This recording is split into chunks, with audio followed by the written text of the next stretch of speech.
कौन बनेगा नेता। नगर निगम के चुनाव पास आने वाले थे। पूरे कानपुर शहर में टिकट को लेकर मारामारी शुरू थी, लेकिन सबसे ज्यादा चर्चा में वार्ड नंबर 40 की सीट थी। वो इसलिए क्योंकि इस बार वहां की सीट महिला के लिए आरक्षित थी। अब सवाल ये था कि चुनाव लड़ेगा कौन।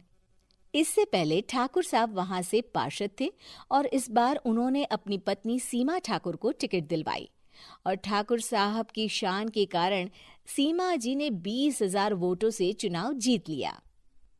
अरे बधाई हो सीमा भाभी, अब तो आप वार्ड की पार्षद बन गई हैं। अब तो हमारे काम आप ही करवाएंगी। अरे ये तो सिर्फ नाम की पार्षद बनी है, वो तो महिला सीट आ गई, वरना पार्षद तो मुझे ही बनना था। अब भले ही चेहरा इसका होगा, लेकिन पावर तो मेरी ही होगी। अरे वाह भाई साहब, क्या दिमाग लगाया है आपने भी। आइए आप लोग, खाना लगा दिया है सबके लिए। सीमा जी पार्षद बन चुकी थीं, फिर भी उनकी एक ना चलती। सारे काम ठाकुर साहब खुद ही संभाल लेते और जहां जरूरत पड़ती वहां सीमा जी का अंगूठा लगवा लेते। सीमा जी ज्यादा पढ़ी लिखी भी नहीं थी। एक दिन ठाकुर साहब और सीमा एक प्रोग्राम में जाते हैं। अरे ठाकुर साहब, आप आ गए। ओहो, पार्षद मैडम भी आ गई हैं। स्वागत है आप दोनों का। लगता है हमारे पार्षद फंड का सही इस्तेमाल हो रहा है। चलिए अब उद्घाटन करते हैं। ये लीजिए ठाकुर साहब कैची, आप ही सबसे पहले प्रवेश कीजिए। सब लोग आगे निकल जाते हैं और सीमा जी पार्षद होने के बावजूद भी पीछे खड़ी रह जाती हैं। वो देखती हैं कि वेलकम बोर्ड पर उनका नाम है, लेकिन महिला होने के कारण कोई उनका सम्मान नहीं कर रहा। अगले दिन एक आदमी उनके घर आता है। अरे ठाकुर साहब नमस्कार। कल ना हम नोटिस किए कि हमारा घर तो अवैध है और नगर निगम वाले उसे तोड़ने आ रहे हैं। अरे कुछ कीजिए ना ठाकुर साहब। देखो भाई, मैं तो ज्यादा कुछ कर नहीं सकता, पर अगर तुम सबकी जेब गर्म कर दो तो कुछ हो सकता है। कुल मिलाकर 4 लाख लगेंगे। अरे 4 लाख ठाकुर साहब? अरे भाई, मैं अपने लिए नहीं मांग रहा हूँ। दरोगा है, इंजीनियर बाबू है, बड़े साहब है, सबको देना पड़ता है ना थोड़ा थोड़ा। बोलो है मंजूर? तभी वहां अचानक सीमा जी आ जाती हैं। अरे ये आप क्या कर रहे हैं? पहले इन्हीं लोगों से तो आपने वोट मांगे, अब इनसे ही पैसे ले रहे हो। अरे चुप रहो तुम, तुम्हारा काम है सिर्फ अंगूठा लगाना, तुम वही किया करो। मुझे दूसरे काम तुम मत सिखाओ, समझी? और तुम ना जाओ, अब पैसे लेकर आओ, वरना जेसीबी किसी भी वक्त आती होगी। सब कुछ ऐसे ही चलते रहता है। एक दिन सीमा जी और ठाकुर साहब को एक लोकल मीटिंग में बुलाया जाता है।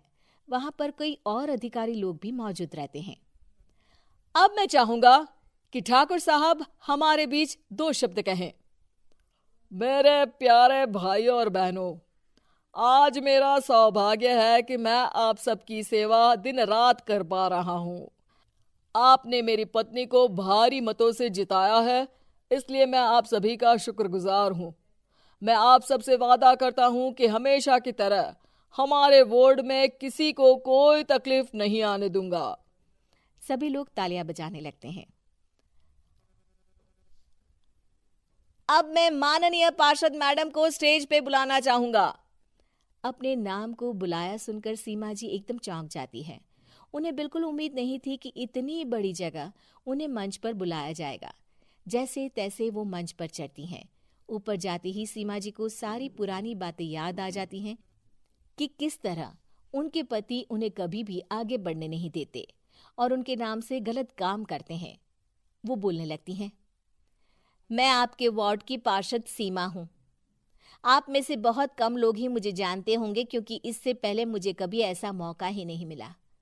सारे मौके मेरे पार्षद पति यानी आपके ठाकुर साहब ही लेते रहे, लेकिन आज ये मौका मुझे मिला है तो मैं इसे ऐसे ही नहीं जाने दूंगी।